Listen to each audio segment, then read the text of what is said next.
President of the United States of America and the President of the Russian Federation.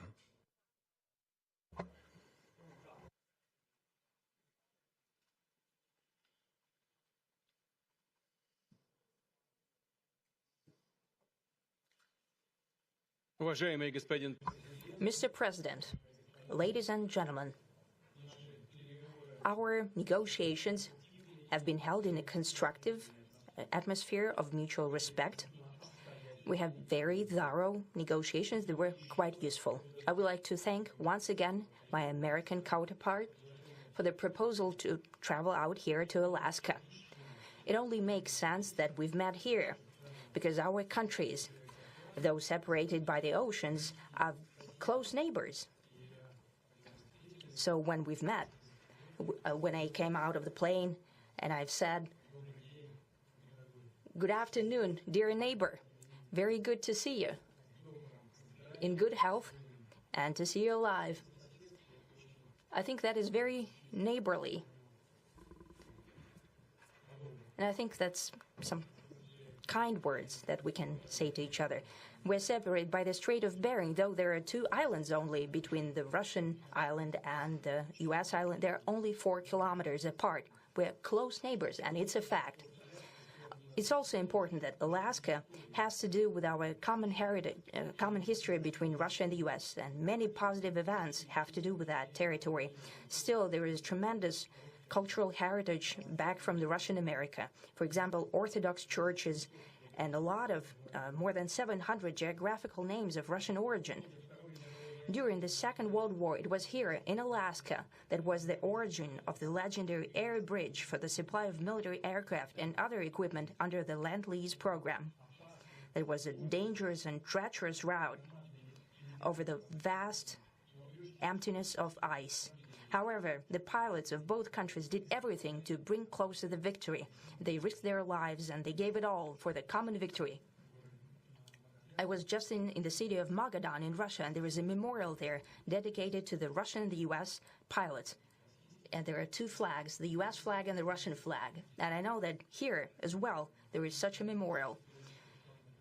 There is a military burial place several kilometers away from here.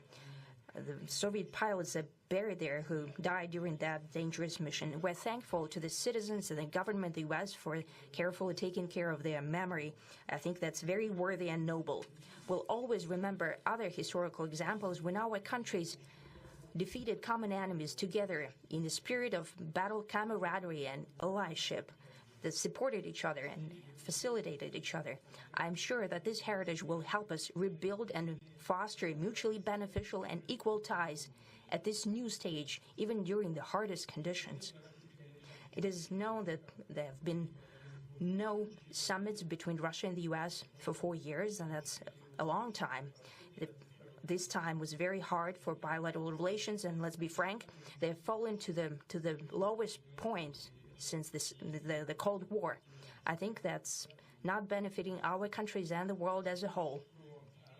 It is apparent that sooner or later we had to amend the situation to move on from the confrontation to dialogue. And in this case, a personal meeting between the heads of state has been long overdue, naturally under the condition of serious and painstaking work, and this work has been done in general.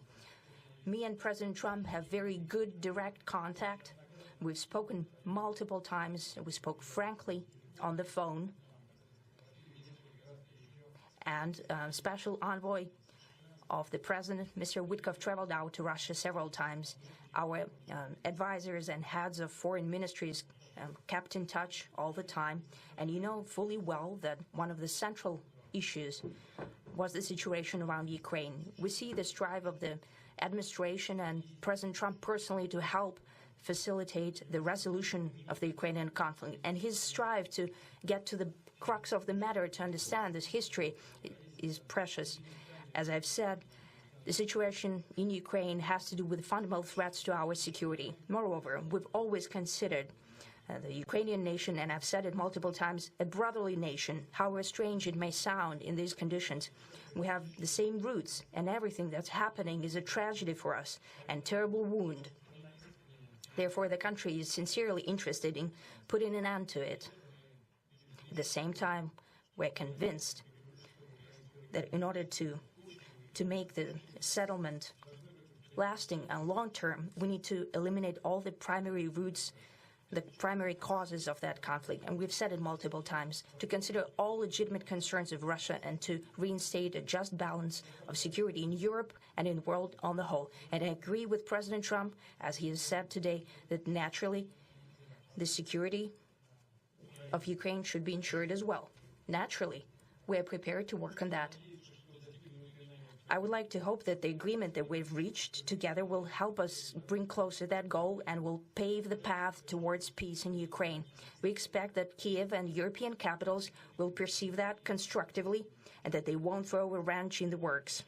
They will not make any attempts to use some backroom dealings to conduct provocations to torpedo the nascent progress. Incidentally, when the new administration came to power, bilateral trade started to grow. It's still very symbolic. Still, we have a growth of 20%. As I've said, we have a lot of dimensions for joint work. It is clear that the U.S. and Russian investment and business cooperation has tremendous potential. Russia and the U.S. can offer each other so much in trade, digital, high-tech, and in space exploration. We see that Arctic cooperation is also very possible, and our international context, for example, between the Far East of Russia and the West Coast of the U.S. Overall, it's very important for our countries to turn the page, to go back to cooperation. It is symbolic that not far away from here, at the border between Russia and the U.S., there was a so-called international date line. I think you can step over, literally, from yesterday into tomorrow. And I hope that we'll succeed in that, in political sphere. I would like to thank President Trump for our joint work, for the well-wishing and trustworthy tone of our conversation. It's important that both sides are result-oriented, and we see that the President of the U.S. has a very clear idea of what he would like to achieve. He sincerely cares about prosperity of his nation. Still, he understands that Russia has its own national interests. I expect that today's agreements will be the starting point, not only for the solution of the Ukrainian issue, but also will help us bring back business-like and pragmatic relations between Russia and the U.S. And in the end, I would like to add one more thing. I'd like to remind you that in 2022, during the last contact with the previous administration, I tried to convince my previous American colleague that the situation should not be brought to the point of no return when it would come to hostilities. And I said it quite directly back then that it's a big mistake. Today, when President Trump saying that if he was the president back then, there will be no war. And I'm quite sure that it would indeed be so. I can confirm that. I think that overall, me and President Trump have built a very good, business-like and trustworthy contact. And I have every reason to believe that moving down this path, we can come, and the sooner the better, to the end of the conflict in Ukraine. Thank you. Thank you.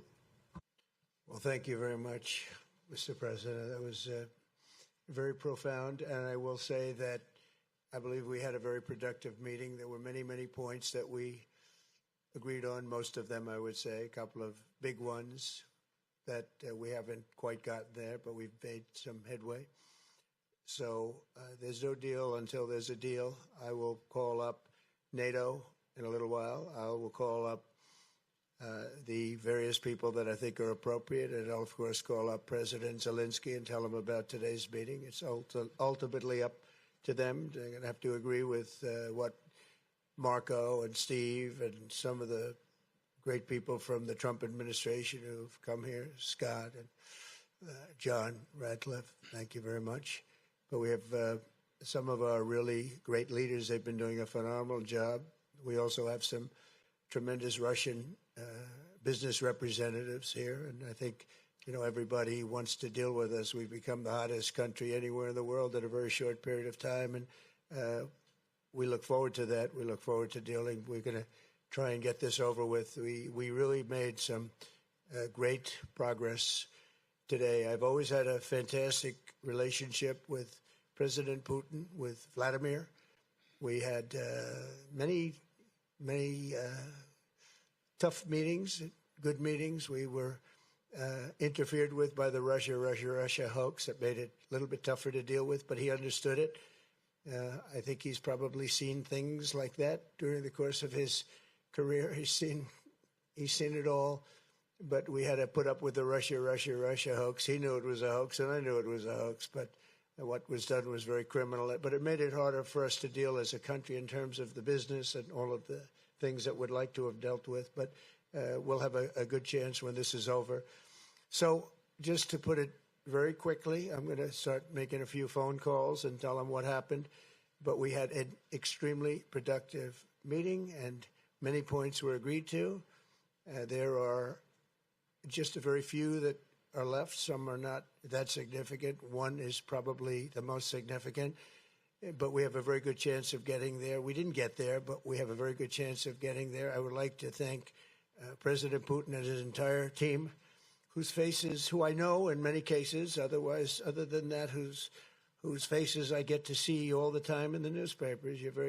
You're almost as famous as the boss, but especially this one right over here.